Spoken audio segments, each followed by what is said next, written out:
Good morning, everybody. Welcome to today's Morning Coffee with Mike. Today, we're doing something a little bit different. We're going to talk about morning routines. Morning routines are important for trading. I think that they're important for life too. And that's why I post about them so frequently on my social media. If you've been following me for a little while, you'd see a good morning message from me practically every day. And I'm listing out all different things that I'm doing in the morning, how I'm starting my day. I get a lot of questions about it, so that's why I thought that it would be a great and fun idea to share with you what I do, why I do it, and why in this particular order. So first off, why have a morning routine? Well, why is it important? We all have a morning routine, whether we are intentional about it or not. My morning routine used to be hitting the snooze button maybe 5 times before I would eventually roll out of bed. I'd plan to get up out of bed maybe around 7 o'clock or so. I need to be at the train to get to the day job. This is going back a few years now. Used to need to be on the train at about 7:30. I'd hit the snooze button maybe about 4 or 5 times, and then eventually throw on some clothes, maybe grab a cup of coffee, run out the door, and then wait for the train. Get on the train, read some news, walk to the office, and then start my day at work. And it's not it's a fairly common routine, I feel, but it's not one that really served me anyway. It didn't serve me very well. So I wanted to have a routine that benefited me. So I started to read up on different routines, and I eventually came up with a routine that I'm going to share with you now. So this routine I found to be transformative. Now, the first thing that I do in my morning routine is prayers and meditation. Now, why prayers and meditation? The reason why is because I believe that we all have a God, right? That might sound as crazy as it might seem. That might sound controversial to some of you listening. If you do, please comment. I'd love to discuss. But I feel as though we all have some form of a God, and our God at different times could be maybe money. That's the most important thing to us, right? So money becomes our God. If we are hedonistic, hedonism becomes our God. So uh, by putting God first and foremost at the beginning of the day through prayers and meditation, then I'm making it my focus, and I can also be intentional on what I want God to be. So for me, I want a benevolent God that loves and cares and wants the best for all of us. So that's why I put God first, and I put God first in my life, and I put a benevolent God first. Great. From there, right? So uh, we have God, then we have ourselves. It's almost like a pyramid. I actually drew out a little pyramid on my note paper here, right? So we could have God, we could have self over here, then family, and then others down below that. But it all starts from the top with God. And if we do believe in a benevolent God, and if that's our focus, and we're trying to live in a beneficial way that will benefit ourselves, that will benefit our families, our countries, and those around us, then I think that we're on a good path. So making that a focal point in the beginning of the day helps set up the rest of the day. Great.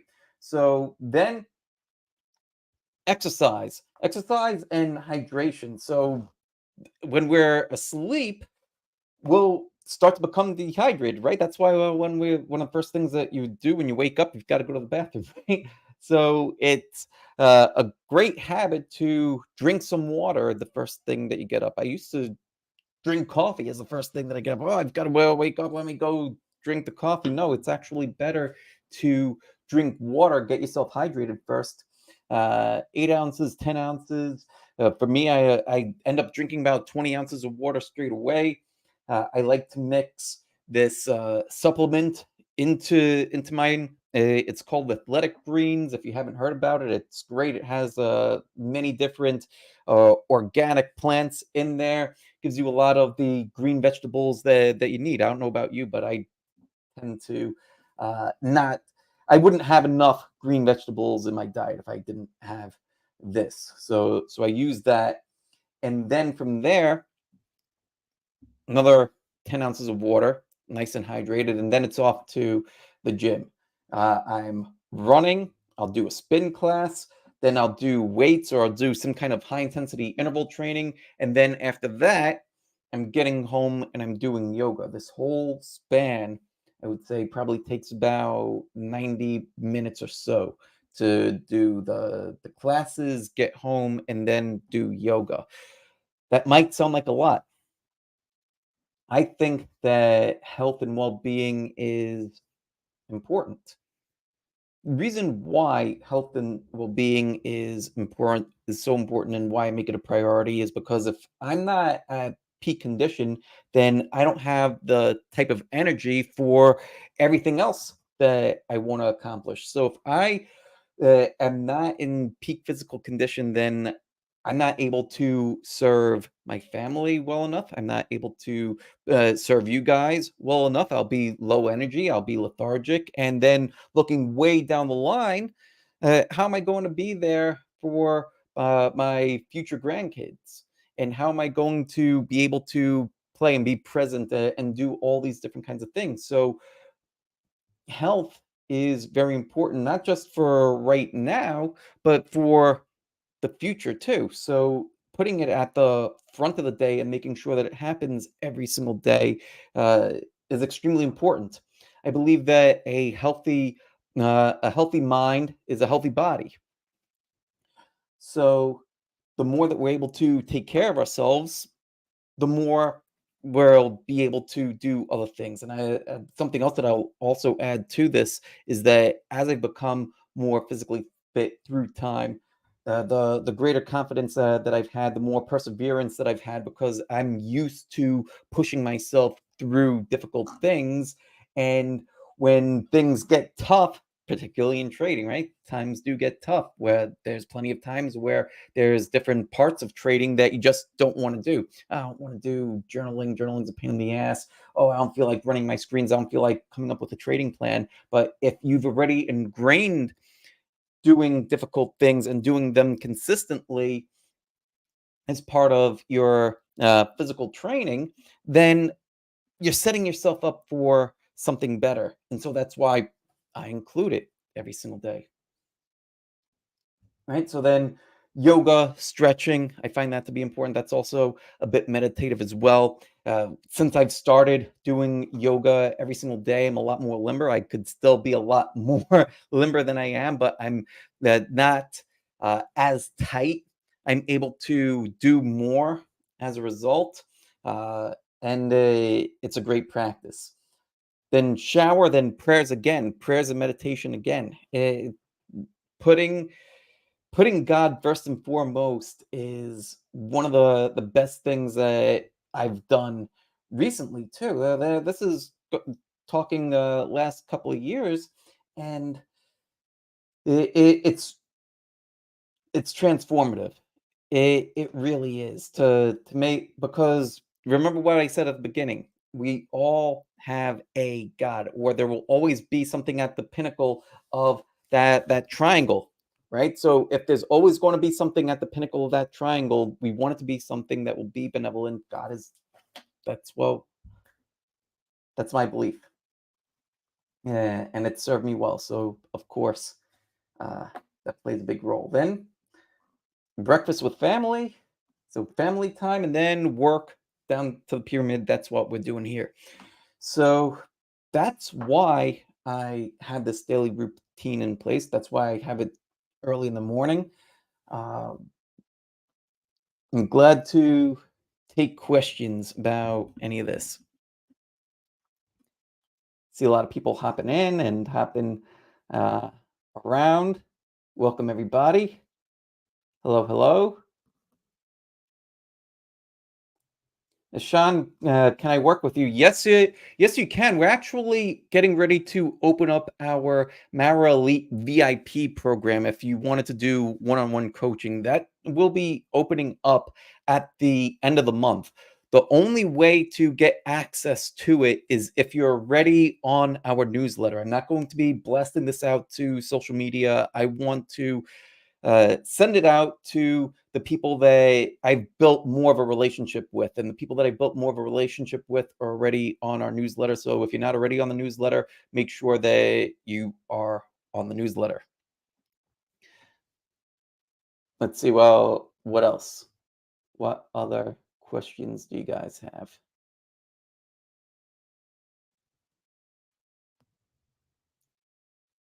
You could get on the newsletter. Go to marawealth.com/newsletter. That's the easiest way.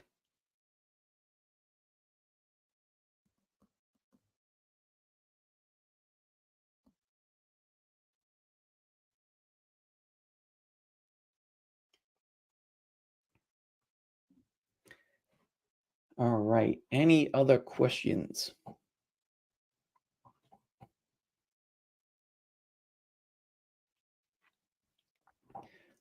Let's see. Hello, sir. What should one do when he has always trades, but he doesn't see profits? If you're always trading and you're not seeing profits, then I question the strategy. Do you have a strategy that is proven? And by proven, I mean if you were to execute this strategy perfectly 100 times, will it lead to a positive result? There's always going to be streaks in trading, uh, whether you have a very high win rate or a very low win rate. There's always going to be streaks in a system, and it's more. I would say that the system has streaks built within it. I don't look at it as the trader having a certain win streak. That tends to put more pressure on the trader to perform. And it's just like, oh, like, what am I doing wrong? No, the if depending upon the system that you're trading, some systems have a 50% win rate, some systems have a 40% win rate, some systems have an 80% win rate. What matters is, are you performing that system optimally, meaning that you're following all the different rules that are within that system? And then from there, you could start to see, well, what's a normal streak versus an abnormal streak. So in my system, my win rate tends to be between 40 to 50%. So I'm actually losing trades more often than I'm winning trades. Now, why the hell would I want to trade such a system? The reason why is because my winners tend to be about 2.5, sometimes even 3 times bigger than my losses. On average, my winning trade generates about 10%. My average losing trade loses about 4%, 4 to 5%. So, given enough time, that system works. And within that system, there will be streaks. There will be winning streaks, there will be losing streaks. So, what's a normal streak? We need to ask ourselves that question. That's where we can do a little bit of math. I've done the math, and so over any span of 100 trades, I should expect a losing streak of 7 to 8 losses in a row. Now, if I start getting to 10 losses, 11 losses in a row, then something might be wrong. But if I'm at 5 losses in a row, yeah, that might not feel very good at the time, but it's within the normal parameters. And my job is to make sure that I am executing this strategy flawlessly and flawlessly per the rules that I've laid out for myself. I hope that answers your question. How many streams of income should a trader have? What you want to do is focus on and master one at a time. If you start trying to do too many things all at once, that's where people get into trouble. That's where you end up being a jack of all trades, master of none, and all you end up doing is losing. So if you are, let's say that you wanted to trade in a couple of different ways. Let's say that you wanted to trade options, you want to learn a swing trading strategy for stocks, and you want to scalp forex. you try to do all three of those things all at the same time, you're never going to master any one of them. You might even confuse some of the rules at different times. It's far better to master one and then add something, and then add something, and then add something. I would say while you're trading, stick with your day job to have that salary that's coming in. And then what you could do is earmark a portion of that for your trading. So that way you're funding your trading and you have a base amount that's just dedicated for trading. That's going to do a few different things for you. One, it's going to help you build your account quicker, but two, it's also going to give a little bit of emotional detachment from that money, because if you have money that's earmarked for trading, then if you lose that money, and as you're starting out, you should expect to have more losses as you are learning what to do. But if you lose that money, it's not as though that's the money that you were going to pay to keep a roof over your head or to feed yourself. This money has a specific purpose. So that's how I would start out I were if I were you.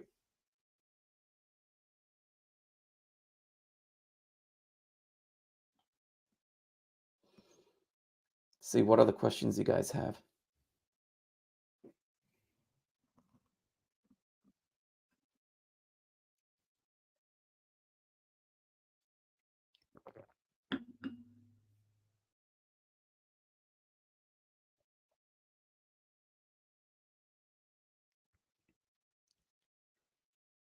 There's a lot of questions that are answered in my book too. If you guys have not already read The Trading Mind Wheel, I highly recommend that you go grab a copy of The Trading Mind Wheel. It's available on Amazon. It walks you through all the 8 essential skills that are needed for trading.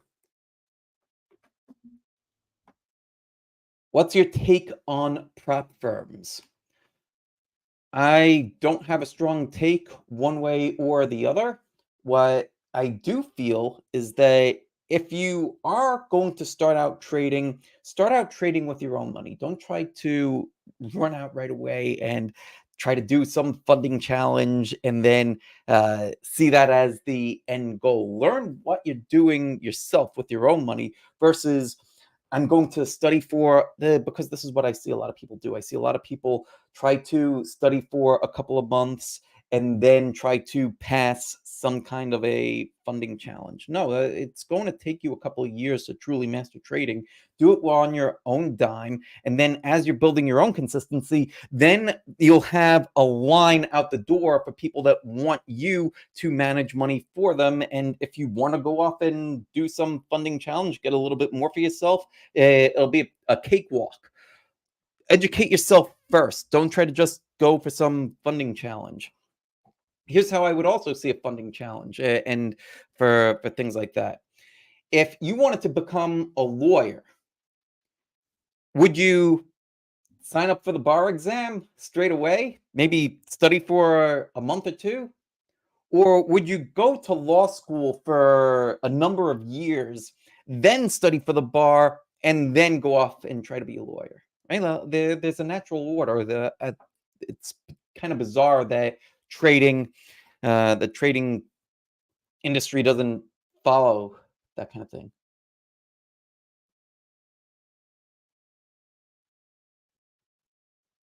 Let's see here. Question from Martin. I don't know if I should uh, do one trade a day or as many as I feel, but max drawdown limit. I can be profitable both ways, but one trade a day feels more profitable, but I have all day to trade and nothing else.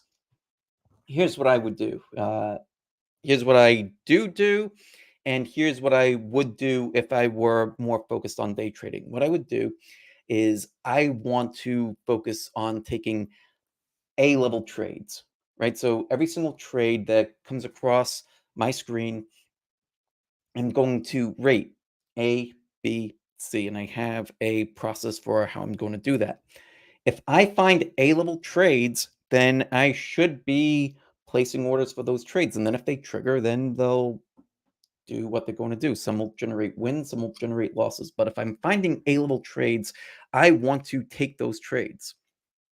Some days, maybe I find 3, 4, 5 A-level trades. Great. I should be taking those. If I find 0 A-level trades, then I shouldn't be trading. It's as simple as that.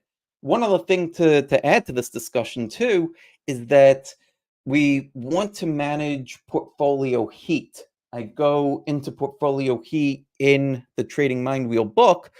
Basically, it's how much risk do you have on in your portfolio at any one time? How are you going to manage that risk to make sure that it doesn't get too hot and you end up burning yourself?